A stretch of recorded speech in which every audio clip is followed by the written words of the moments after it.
3 words जो किसी women की लाइफ चेंज कर दे। Shocking right? कौन से 3 ऐसे शब्द हैं जो विद इन 3 सेकेंड एक विमेन की लाइफ कंप्लीटली चेंज कर दे? 3 शब्द जो कि एक विमेन की लाइफ को कंप्लीटली चेंज करे। 3 words that could change a women's life completely. Shocking right कि 3 शब्द एक विमेन की लाइफ को कैसे कंप्लीटली चेंज कर देते हैं। सो वो 3 वर्ड हैं तलाक तलाक तलाक। तो आज मैं बात करने वाली हूँ एक लैंडमार्क जजमेंट की जो कि 25 अप्रैल 1985 को डिक्लेयर हुआ था। नाउ आप इस जजमेंट की डेट से समझ गए होंगे कि मैं शाह बानो बेगम के केस के बारे में बात करूंगी। ये केस इतना लैंडमार्क है क्योंकि यहाँ पे विमेंस की राइट के बारे में बात होता है, उनके हक के बारे में बात होता है, प्लस यहाँ पे विमेंस का right as per section 125 of CrPC कि वो मेंटेनेंस के लिए क्लेम कर सकती हैं या नहीं कर सकती हैं, या सेक्शन 125 ऑफ सीआरपीसी सिर्फ हिंदू औरतों के लिए लागू है या मुस्लिम्स के लिए भी लागू है। ये इस चीज़ के बारे में बहुत ही ब्रॉडली डिस्कस करता है। यहीं से उठ के आया था protection of women's right act 1986, यहीं से इसका इमर्जेंस भी हुआ था। उसके बारे में मैं आपसे बाद में बात करूंगी। सबसे पहले मैं आपसे डिस्कस करूंगी लैंडमार्क जजमेंट जिसमें पिटिशनर थे मोहम्मद अहमद खान वर्सेस रिस्पॉन्डिंग थी शाह बानो बेगम। 1985 का केस है, जजमेंट भी वहीं पे आया था, उसी 25 अप्रैल 1985 में ही आया था। सो यहाँ पे क्या हुआ था, जो 3 शब्द हैं तलाक तलाक तलाक, वो कैसे इन्वॉल्व है। सिंस 1932 शाह बानो बेगम जो थी वो मोहम्मद अहमद खान से मैरिज में थी, ठीक है, मैरिड थी उनसे। 1978 में उन्हें उनको और उनके बच्चों के साथ आउटकास्ट कर दिया गया। नाउ जब वो बाहर निकाली गई घर से तो वो कंपेल हो गई किसके लिए फाइल करने के लिए, section 125 of the CrPC. Section 125 of CrPC maintenance की बात करता है फॉर अ वेमेन एंड ये उनका अधिकार है फाइल करना। जब उन्होंने मेंटेनेंस के लिए फाइल किया कि गुजारा भत्ता जो अपने लिए और अपने बच्चों के लिए मांग रही थी 1978 में, जब उन्हें बाहर निकाला गया तभी उन्होंने फाइल किया, उससे पहले ऐसा कोई इशू नहीं था। तो उसी दौरान उन्हें तलाक भी दे दिया गया हस्बैंड के द्वारा जो इररिवोकेबल है as per Muslim personal law, and जहाँ पे उनके लिए बहुत डिफिकल्ट हो गया अपने आप को मेंटेन करना। तो ठीक है, फैमिली कोर्ट ने ऑर्डर पास किया, डिक्री पास की कि आपको 25 रुपये पर मंथ इनको देना पड़ेगा। अब डिक्री तो पास हो गई, ऑर्डर तो पास हो गया, बट क्या 25 रुपये पर मंथ में किसी का गुजारा हो सकता है? जब उस डिसीजन से वो अग्रीव हुई तो उन्होंने रिविजन लगाई जहाँ पे उन्होंने डिमांड करी कि इस अमाउंट को बढ़ाया जाए। जब हस्बैंड ने देखा कि इसने तो रिविजन फाइल कर दी है तो उन्होंने अपील फाइल कर दी जहाँ पे उन्होंने ये कहा कि इस पिटिशन को डिसमिस किया जाए क्योंकि as per Muslim personal law इद्दत period तक ही एक हस्बैंड की जिम्मेदारी होती है मेंटेनेंस प्रोवाइड करना, ये मुस्लिम पर्सनल लॉ में। यहीं से स्टार्ट होता है सेक्शन 125 ऑफ द सीआरपीसी में जो इश्यूज इन्वॉल्व थे। यहाँ पे काफी सारे मेजर क्वेश्चन पूछे गए, जो 3 मेजर क्वेश्चंस थे। Is husband under obligation as per Muslim personal law कि उसे अपनी वाइफ को मेंटेनेंस देना है या नहीं देना है, फर्स्ट मेजर क्वेश्चन है ये। सेकेंड मेजर क्वेश्चन पूछा गया कि क्या सेक्शन 125 एप्लीकेबल है एज पर मुस्लिम लॉ। एक और इम्पॉर्टेंट क्वेश्चन है यहाँ पे, आफ्टर गिविंग मेहर और डाउरी मीन डावर, क्या विमेन का ये राइट है कि वो अपने हस्बैंड से मेंटेनेंस ले सके इन मुस्लिम पर्सनल लॉ। तो ये 3 मेजर क्वेश्चन इतने डिस्कस किए गए, इसके बारे में इतनी ज्यादा आर्ग्यूमेंट्स हुई एंड यहीं पे कंट्रोवर्सीज क्रिएट होती चली। मोहम्मद अहमद खान पिटिशनर जो थे उनके एडवोकेट ने आर्ग्यू किया that he is liable to pay the maintenance till the iddat period is expired. iddat क्या होता है? A period of seclusion after the death of a husband or after the separation from a divorce if the women are not getting married.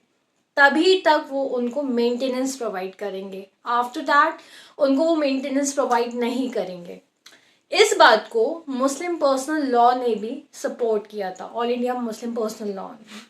उन्होंने कहा था कि section 125 as per मुस्लिम law applicable नहीं है, but what respondent has said, that she is liable for maintenance and she needs to get the maintenance क्योंकि वो अपनी आप को संभालने के काबिल नहीं है। एंड सेक्शन 125 ऑफ सीआरपीसी यही कहता है कि अगर विमेन अगर अपने आप को नहीं संभाल सकती है या अपने आप को मेंटेन नहीं कर सकती है, then she is liable for maintenance.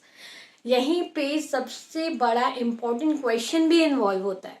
सबसे मेजर क्वेश्चन जो है यहाँ पे, क्या section 125 of CrPC is limited, क्या इसका कोई ब्रॉडर एस्पेक्ट नहीं है, या फिर मुस्लिम पर्सनल लॉ जो है या फिर पर्सनल लॉ जो है यहाँ पे बाइंडिंग क्रिएट कर देते हैं।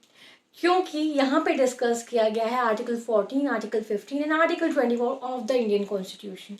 Article 14 talks about equality, article 15 talks about discrimination. तो यहाँ पे हमारी कॉन्स्टिट्यूशनल राइट्स हैं कि हमें मेंटेनेंस मिलना चाहिए या एज अ मुस्लिम विमेन हमें मेंटेनेंस मिलना चाहिए। तो हर चीज़ को वैल्यूएट की गई है इस केस में। ना ही यहाँ पे सिर्फ कॉन्स्टिट्यूशन की बात हुई है, ना ही सेक्शन 125 ऑफ द सीआरपीसी की बात हुई है, ना ही सिर्फ यहाँ पे मुस्लिम पर्सनल लॉ की बात हुई है। यहाँ पे एक ब्रॉडर एस्पेक्ट देखा गया है कि क्या विमेन का राइट है मेंटेनेंस पाने का या नहीं है।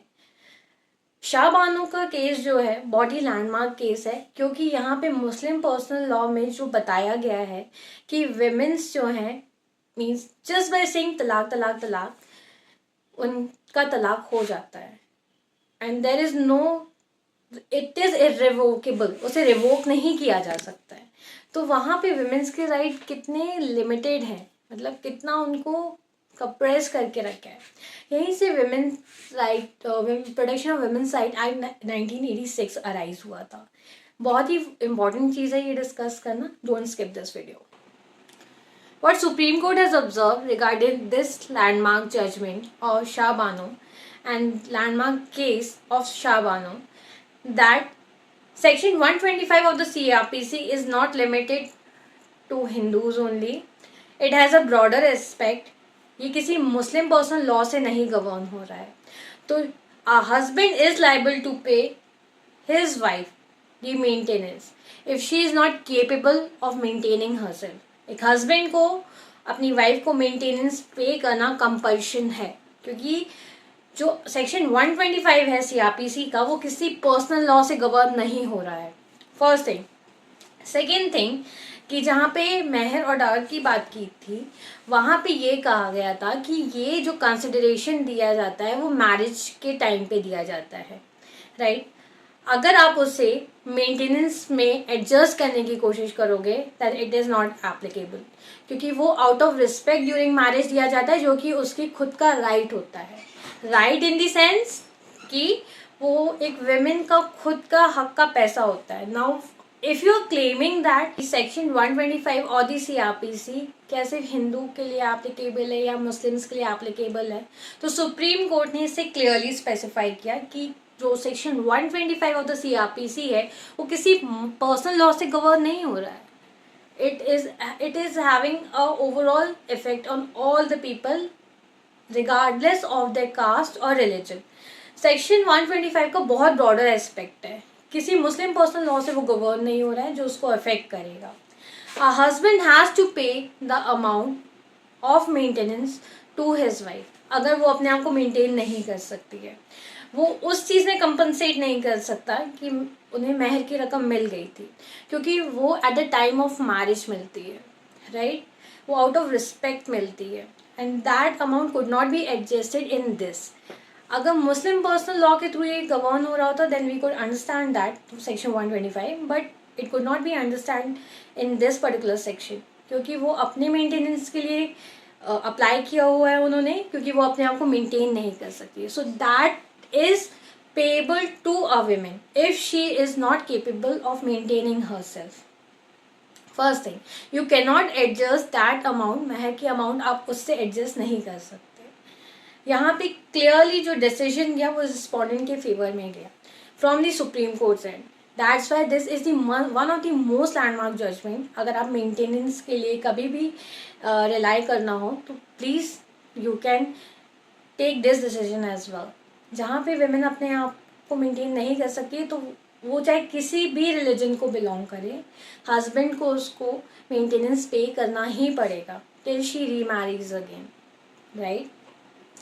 अब इसी के लिए एक इतनी कंट्रोवर्सीज क्रिएट हुई थी। मुस्लिम पर्सनल लॉ ने सुप्रीम कोर्ट के इस जजमेंट को इतना कंडेम किया था कि यहाँ पे एक और एक्ट निकल के आया। उस एक्ट के बारे में आपसे डिस्कस करूँगी। इस डिसीजन को इतना क्रिटिसाइज किया गया by all India Muslim community and people जो थे वो प्रोटेस्ट करने के लिए स्ट्रीट्स पे आ गए थे। तो इस डिसीजन को, सुप्रीम कोर्ट के डिसीजन को नलिफाई करने के लिए पार्लियामेंट ने एक एक्ट लेके आए 1986, Muslims women protection of right on divorce act 1986, जहाँ पे पार्लियामेंट ने सुप्रीम कोर्ट के इस डिसीजन को नलिफाई करने की कोशिश करी। नाउ क्या है ये एक्ट, उसके बारे में हम डिस्कस करेंगे। So Muslim women protection of right on divorce act 1986 जो है, जो पार्लियामेंट के द्वारा लाया गया था, वो कॉन्ट्ररी था सुप्रीम कोर्ट के जजमेंट में। उसने नलिफाई करने की कोशिश करी जो सुप्रीम कोर्ट ने फैसला सुनाया था फॉर मेंटेनेंस। तो उन्होंने सेक्शन 125 और दी सीआरपीसी को लिमिटेड करने की कोशिश की कि एक हस्बैंड सिर्फ इद्दत पीरियड तक के लिए लायबल है मेंटेनेंस पे करने के लिए, उसके बाद वो नहीं है लायबल। तो यहाँ पे जो सुप्रीम कोर्ट का डिसीजन था उसे ज़ीरो करने की कोशिश की गई, ताकि जो कम्युनिटी इतना एगनी में है, जो इतने गुस्से में है, उसे शांत किया जा सके। अगेन नाउ यहाँ पे अगर आप देखोगे जो एक्ट लाया गया उसे स्ट्रॉन्गर करना चाहिए था सिचुएशन को, बट कुछ हद तक नहीं, बहुत हद तक उस चीज़ को उन्होंने नलिफाई करने की कोशिश की। इसे भी चैलेंज किया गया।